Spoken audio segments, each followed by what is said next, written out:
السادة والسيدات مشاهدي الفضاء الإثرية أينما كنتم وأسعد الله مساءكم. نحييكم ونقدم لحضراتكم نشرة أخبار هذا المساء المستهل كالمعتاد بأهم وأبرز العناوين.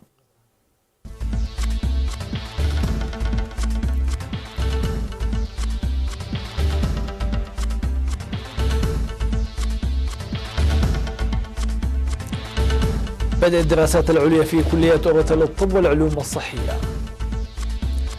مجلس الإقليم الأوسط يعقد اجتماعه الدوري. دعوة لتضافر جهود مكافحة الجراب. الولايات المتحدة تقر بتعرض جنودها لإصابات في الدماغ. مقتل 20 على الأقل بعد زلزال قوي بتركيا.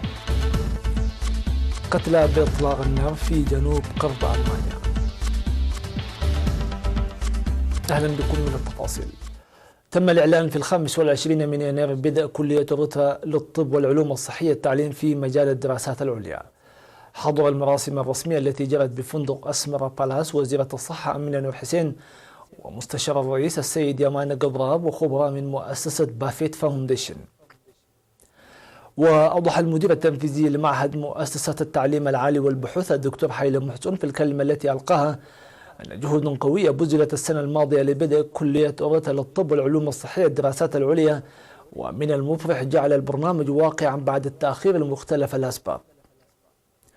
من جانبه قدم عميد كلية أوريتا للطب والعلوم الصحية الدكتور يمان سيوم توضيحا عن الأنشطة، مشيرا إلى أن الدراسات العليا ستبدأ بتخصصات طب الأطفال والنساء والولادة، وأجريت الاستعدادات الكاملة لتحقيق ذلك بهدف تنمية القدرات البشرية وتقديم الخدمات الجيدة.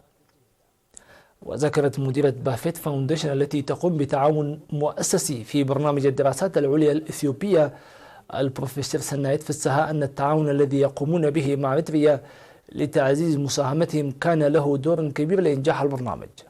وقالت أن التعليم المقدم ليس للحصول على الشهادة فحسب، بل لتقديم الرعاية والمساعدة لإنقاذ الحياة. وسيبدأ التعليم للدراسات العليا في 3 فبراير القادم.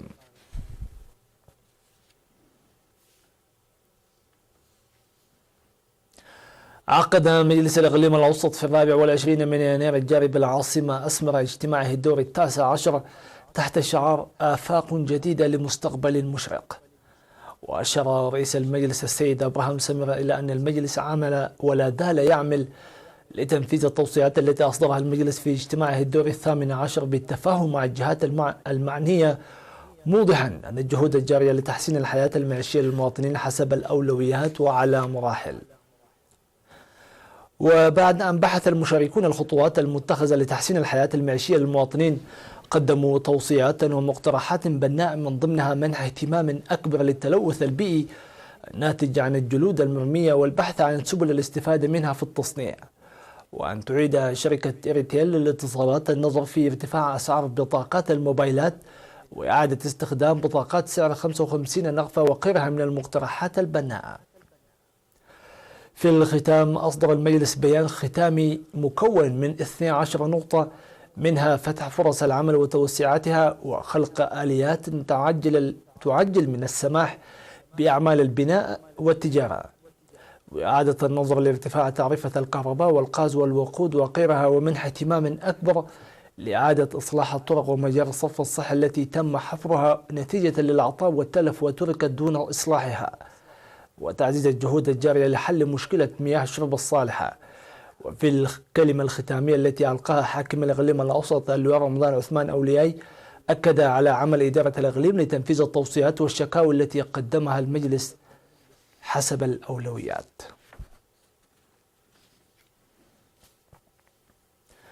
دعت وزارة الزراعة المواطنين وكافة الجهات الحكومية القيام بالمراقبة القوية لمواجهة الجراد الذي قد يظهر قادما عبر الحدود البحرية والبرية لإريتريا، وضعا في الاعتبار الأوضاع الكائنة في شرق أفريقيا.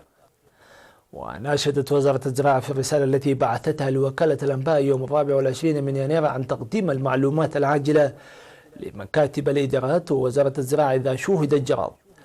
تجدر الإشارة إلى أن أسراب الجراد الصحراوي ينتشر فوق التوقعات في شرق أفريقيا ويحدث أضرارا جسيمة بالمزارع. وتفيد المعلومات الآنية لمنظمة الأغذية والزراعة بأن الانتشار الحالي للجراد يعتبر الأسوأ من نوعه منذ ربع قرن في منطقة القرن الأفريقي، ويعتبر تنقل الجراد فجائي ومتقير، وبإمكان البلاد التضرر من الجراد الذي تشهده منطقة القرن الأفريقي رغم العمل الفاعل المنفذ للسيطرة على الجراد الصحراوي في البلاد، وأن بعض أسرع الجراد القادمة من دول الجوار مثال لذلك.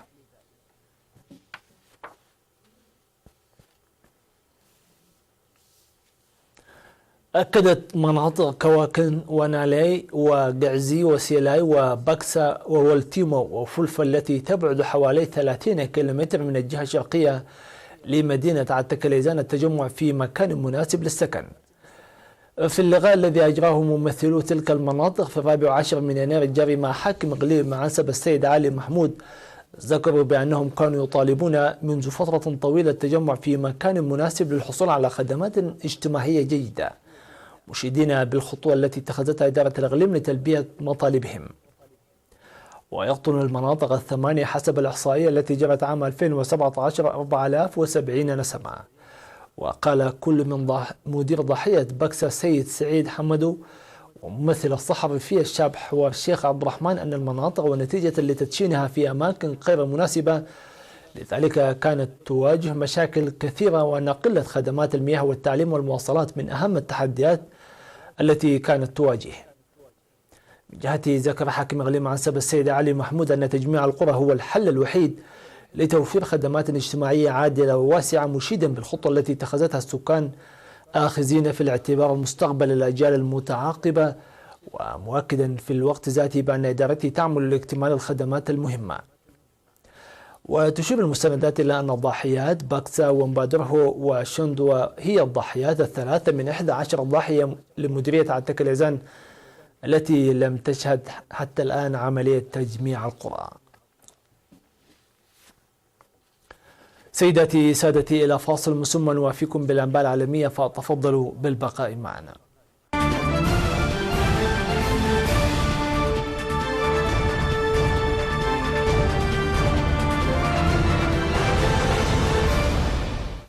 أهلا بكم من جديد.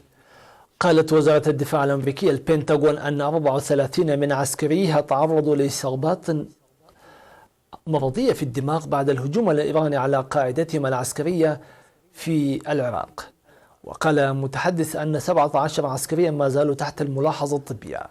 وفي السابق قال الرئيس دونالد ترامب أنه لم تسجل أي إصابة بين الجنود الأمريكيين بعد الهجوم الإيراني يوم 8 من يناير الذي جاء ردا على مقتل القائد العسكري قاسم سليماني في قارة أمريكية. لكن في الأسبوع الماضي قالت وزارة الدفاع الأمريكية أن 11 من العسكريين تلقوا العلاج من أعراض ارتجاجات بالمخ جراء الهجوم. وبحسب البنتاغون لم يقتل أي عسكري أمريكي جراء الهجوم الصاروخ الإيراني على قاعدة عين الأسد، حيث كان غالبيتهم في مخابئ أثناء انهمار الصواريخ.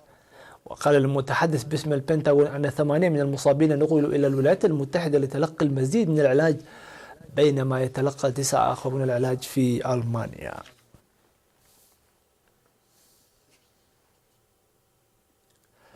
هز زلزال قوي شرق تركيا في ساعة متأخرة من مساء الجمعة، مما أسفر عن مقتل ما لا يقل عن 20 شخصا وانهيار مباني في بلدات قرب مركز الزلزال الذي شعر به الناس أيضا في عدة دول مجاورة. وقال مركز رصد الزلازل الأورا المتوسط أن الزلزال الذي بلغت شدته 6.8 درجة وقع في إقليم الآذيك على بعد قرابة 550 كيلومتر إلى الشرق من العاصمة أنقرة. ووقعت عشرات الهزات الارتدادية بعد الزلزال.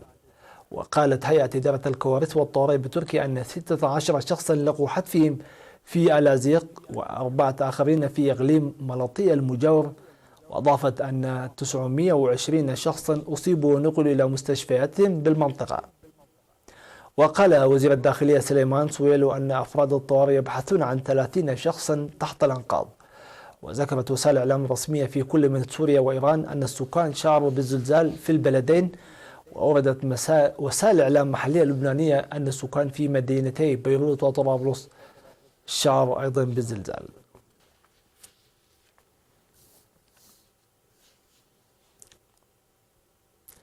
أعلنت الشرطة أن 6 أشخاص قتلوا وأصيب 2 بجروح خطيرة في إطلاق النار في بلدة روت إم سي بجنوب ألمانيا. وقع إطلاق النار في بلدة روت إم سي، ويعتقد أن دوافع المهاجم المشتبه شخصية. وصرحت الشرطة في بلدة آلين المجاورة لوكالة فرانس بريس أنه تم اعتقال رجل يرتبط بعلاقة شخصية مع الضحايا، ولم يرد مؤشر على مشاركة مسلحين آخرين في الهجوم.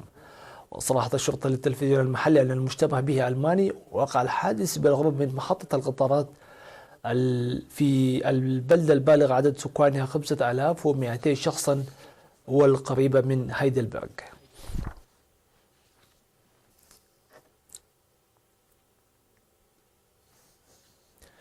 في تحد لمفاهيم الجمال والجاذبية التقليدية، تأمل عارضة أزياء مكسيكية بلا ذراعين في أن تصبح ملكة جمال فراكورز القادمة.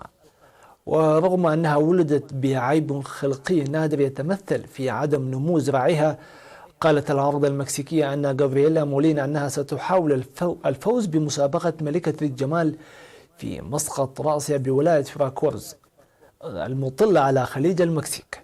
وقالت مولينا التي يبلغ عمرها 24 عاما أن قبول حالتها كان صعبا، لكنها أرادت أن تكون قدوة للآخرين المصابين بإعاقة حسب ما نقلت رويترز. وذكرت أن غابرييلا التي تحمل شهادة البكالوريوس في علم النفس أنها نجحت في التغلب على كل شيء صادفها في حياتها كلها. وأوضحت أن ولادتها دون ذراعين لم تمنعها من تناول الطعام أو استخدام الهاتف المحمول أو الكتابة بقدميها.